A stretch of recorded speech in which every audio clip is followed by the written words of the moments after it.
the Knights Templar. Shrouded in mystery and legend, these warrior monks sworn to protect the Holy Land have captivated imaginations for centuries. But their story is not just one of battle and conquest. It's a story of faith, sacrifice, and ultimately, tragedy. Our journey begins in the aftermath of the First Crusade. The year is 1119. Jerusalem, recently captured by Christian forces, is a beacon of hope in a turbulent world. Pilgrims flock to the holy city, but the journey is fraught with danger. Bandits and marauders prey on the faithful, their safety far from guaranteed. It is in this volatile climate that a small group of knights, led by Hughes de Payens, make a vow.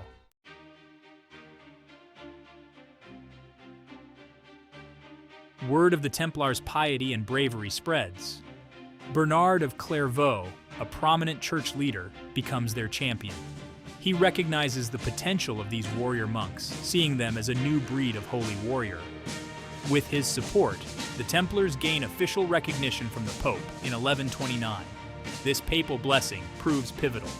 It elevates the Templars from a small band of knights to a force sanctioned by the highest authority in Christendom. Donations pour in. Nobles bequeath land, money, and resources.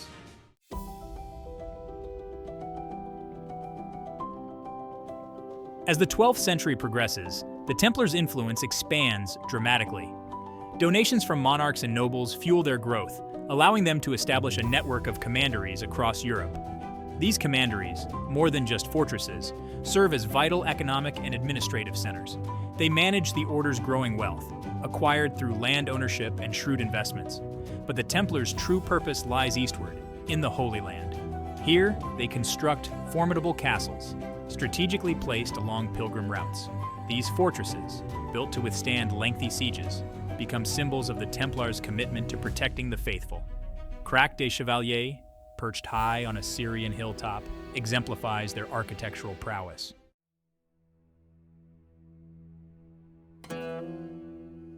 To become a Templar is to embrace a life of austerity and discipline. Recruits, often from noble families, undergo rigorous training. They learn to ride and fight as one, mastering the art of medieval warfare. Swordsmanship, horsemanship, and siegecraft become second nature, but their education extends beyond the battlefield. The Templars are monks as well as warriors, bound by vows of poverty, chastity, and obedience. Prayer punctuates their day, reinforcing their spiritual devotion. They attend daily mass, their white mantles emblazoned with the Red Cross, a stark reminder of their sacred duty.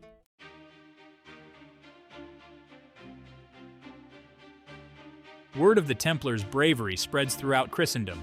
They become renowned for their unwavering courage in the face of danger. Their military exploits, often recounted by returning pilgrims, solidify their reputation as the elite fighting force of the Crusades. At the Battle of Montgisard in 1177, a relatively small contingent of Templars plays a pivotal role in repelling Saladin's forces. Their disciplined charge, a wall of iron and faith, breaks the enemy lines, securing a crucial victory for the Christian forces. This victory cements the Templar status as the defenders of the Holy Land. Their military prowess, combined with their unwavering commitment to their vows, earns them the respect and fear of their enemies. Even Saladin, the renowned Muslim leader, recognizes their valor, often treating captured Templars with unexpected mercy.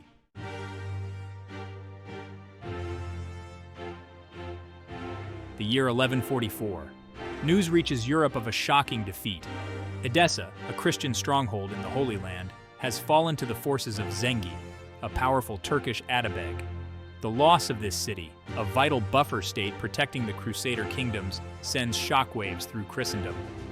Pope Eugenius III issues a call to arms, urging a second crusade to reclaim Edessa and defend the Holy Land.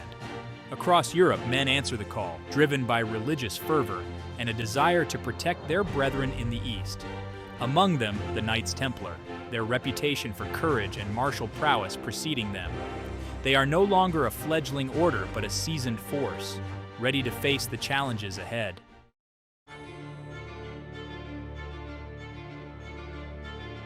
The journey east is fraught with peril. The Crusader armies, composed of men from various nations and speaking different tongues, struggle to maintain cohesion. Supplies dwindle and morale wavers. The Templars, with their strict discipline and unwavering sense of purpose, provide a much-needed source of stability. They often form the vanguard, scouting ahead and securing vital passes through treacherous mountain ranges. Their military expertise proves invaluable in protecting the Crusader columns from ambushes. At the Siege of Damascus in 1148, the Templars once again demonstrate their military prowess. They fight with unwavering courage, repelling repeated assaults and holding key positions despite heavy losses.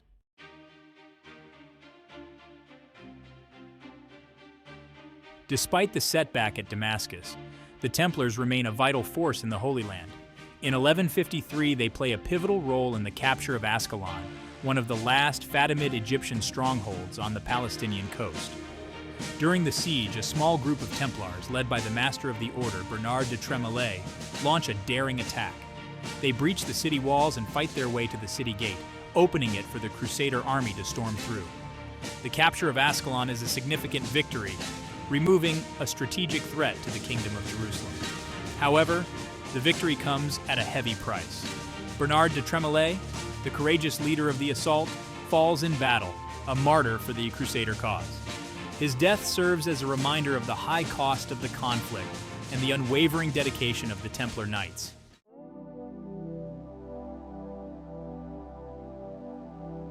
The early years of the Knights Templar were shaped by remarkable individuals, none more influential than Bernard of Clairvaux.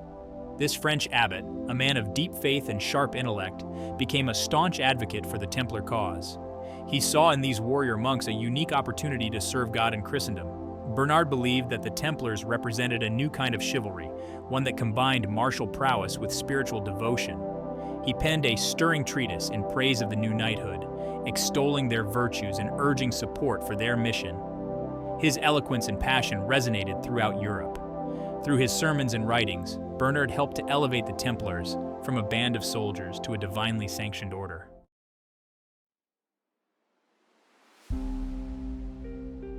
While Bernard provided the spiritual and intellectual foundation, it was men like Robert de Craon who ensured the order's growth and success on the ground. Elected as the second Grand Master in 1136, de Craon was a skilled administrator and a shrewd strategist. He inherited an order still in its infancy, its future far from assured. De Craon recognized the need for both spiritual and material strength. He oversaw the construction of numerous castles and commanderies, strengthening the Templar presence in the Holy Land and Europe. Under his leadership, the Templars began to acquire land, establish agricultural estates, and engage in trade. These economic activities, carefully managed, provided the order with a steady flow of income, reducing their reliance on donations.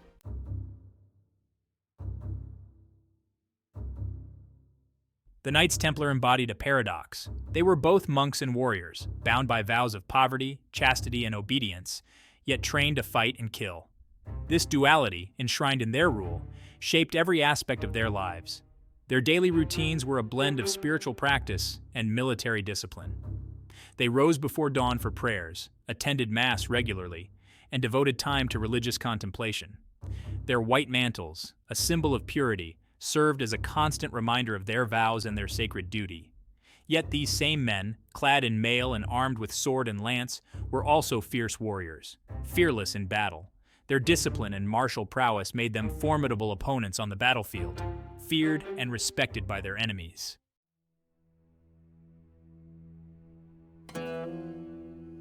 At the heart of the Templar Order lay its strict code of conduct, known as the Latin Rule.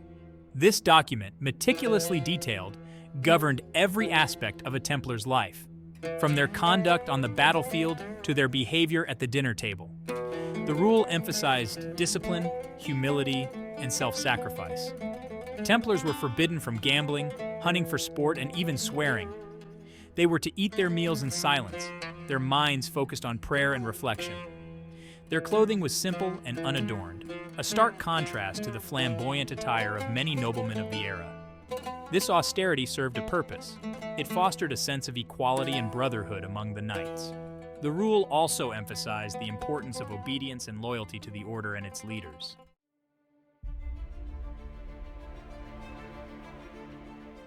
The bond between Templar knights extended beyond the battlefield.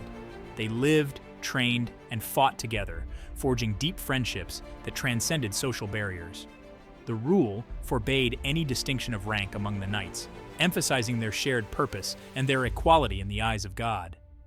They slept in communal dormitories, their simple beds reflecting their vows of poverty. Their armor and weapons were standardized, a visual reminder of their unity. This sense of brotherhood, fostered by the rule and strengthened through shared hardship and sacrifice, created an unbreakable bond among the knights. On the battlefield, this unity translated into unwavering courage and a willingness to fight to the death for their brothers in arms.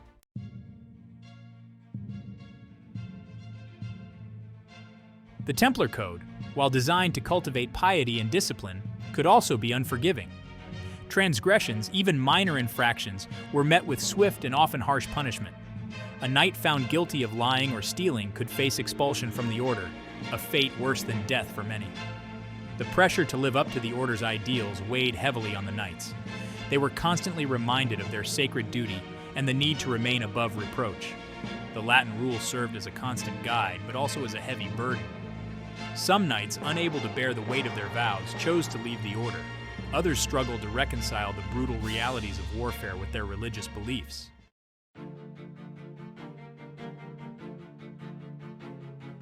As the Templar Order grew in power and influence, so too did its responsibilities.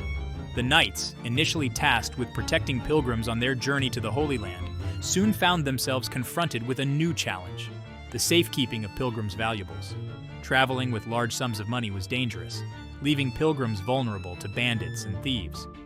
Recognizing this need, the Templars, with their reputation for honesty and efficiency, developed an innovative solution: a system of financial protection for pilgrims. This system, a precursor to modern banking, allowed pilgrims to deposit their funds in a Templar house in Europe and withdraw the equivalent amount upon reaching the Holy Land. This ingenious solution provided much-needed security for travelers, eliminating the risk of carrying large sums of money on their perilous journey. The Templars, with their network of commanderies strategically located across Europe and the Levant, were uniquely positioned to facilitate such a system. They issued letters of credit bearing coded markings and seals, which served as a form of travelers' check. The Templars' financial acumen extended beyond protecting pilgrims' funds. As their wealth grew, so did their economic activities. They acquired vast lands, establishing agricultural estates and vineyards. Their ships carried goods like spices, silk, and timber across the Mediterranean. The Templars, once bound by poverty, became astute businessmen, rivaling European monarchs. Their financial success was driven by a deep sense of purpose. They believed their wealth was for defending the Holy Land in Christendom. They used resources to maintain castles, equip armies, and support the Crusader cause.